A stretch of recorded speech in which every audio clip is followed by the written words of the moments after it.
Aujourd'hui, on décrypte un paradoxe qui a de quoi frustrer plus d'une personne dans le monde du travail. Comment font les incompétents pour réussir? On s'est tous déjà posé la question, non? Comment ça se fait que des collègues, visiblement moins qualifiés, décrochent des promotions, alors que d'autres, bien plus talentueux, sont laissés de côté? Eh bien, ce n'est pas juste une impression. C'est un vrai phénomène, confirmé par la psychologue Claire Pétain. Pour elle, c'est clair, les plus doués ont tendance à se sous-estimer, alors que les moins qualifiés, eux, font tout le contraire.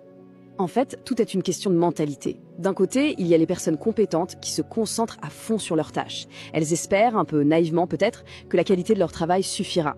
Et de l'autre, les moins compétents qui, eux, misent tout sur l'image et la communication. Deux stratégies radicalement opposées. Alors c'est quoi leur secret? Comment ils font? Eh bien, Claire Pétain a identifié 5 techniques psychologiques bien rodées. On va décortiquer ensemble ce qui ressemble à un véritable manuel de l'imposteur. On commence avec la première technique, qui est vraiment la base de tout leur système. Pour eux, l'important, ce n'est pas tant de bien faire son travail que de faire savoir qu'on le fait. C'est la communication qui l'emporte sur la compétence réelle. Ce sont des maîtres dans l'art de donner l'illusion du savoir. Ils parlent beaucoup, utilisent un jargon qui peut impressionner et surtout, ils n'hésitent pas une seconde à s'approprier les bonnes idées des autres pour se faire mousser. Deuxième technique, et celle-là est souvent assez déconcertante, c'est leur confiance.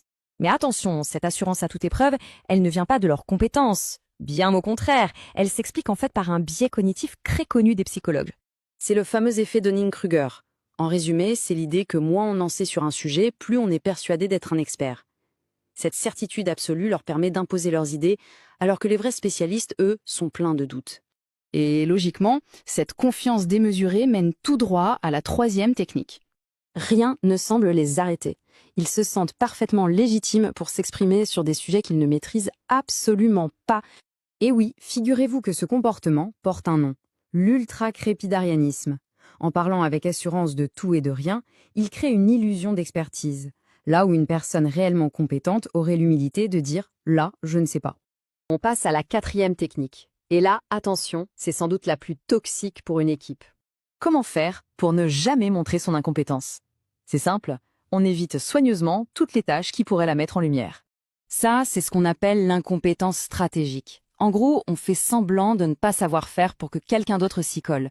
Et la conséquence directe, ça surcharge les collègues, qui eux sont compétents, et ça les épuise. Et enfin, la cinquième et dernière raison. Et cette fois, le problème n'est plus seulement l'individu, mais bien le système qui l'entoure. Le plus frustrant dans l'histoire, c'est que leur stratégie marche souvent. Pourquoi? Parce que l'environnement de travail lui-même le permet et parfois même l'encourage. Tout ça nous amène à une conclusion un peu sombre, il faut bien l'avouer. Le problème n'est pas seulement individuel, il est bien souvent structurel. Dans beaucoup d'organisations, les promotions ne se décident pas sur les compétences réelles, mais plutôt sur la visibilité, le réseau, la capacité à bien se vendre. Bref, le paraître l'emporte sur l'être. Il existe même un mot pour ça, la kakistocratie. C'est un système où le pouvoir est exercé par les moins bons, les moins qualifiés. Parce qu'une fois en place, les incompétents ont tendance à promouvoir d'autres incompétents. Ils se protègent mutuellement et finissent par créer un système qui s'auto-alimente, où la médiocrité est non seulement tolérée, mais en plus récompensée. Du coup, ça nous laisse avec une question de fond, une question à méditer sur nos propres lieux de travail. Est-ce que la capacité à être vue est devenue plus importante que la capacité à bien faire? La question, elle, reste ouverte.